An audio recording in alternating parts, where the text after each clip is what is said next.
Let's discuss about an autoimmune disorder called as inclusion body myositis. This inclusion body myositis is a autoimmune necrotizing myopathy, and this condition is a very rare autoimmune disorder where our own body system turns against its own muscle tissue and causes myositis.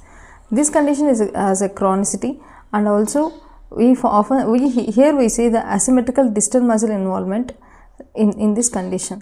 And there is chronic involvement is seen, and asymmetrical distal muscle involvement is more commonly seen than that of proximal, and the patient presents with predominantly distal involvement like wrist and distal fingers or most fingers involvement is more common, and the muscle involved in this condition is the quadriceps muscle.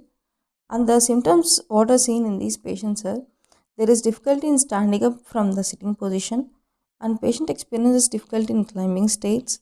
As already said, and there is no skin lesions in case of inclusion body myositis, whereas in dermatomyositis we find skin lesions, whereas in case of inclusion body myositis and polymyositis there is no skin lesion, and this condition has got very weak malignancy association. And let's see the investigations which help in the diagnosis of inclusion body myositis.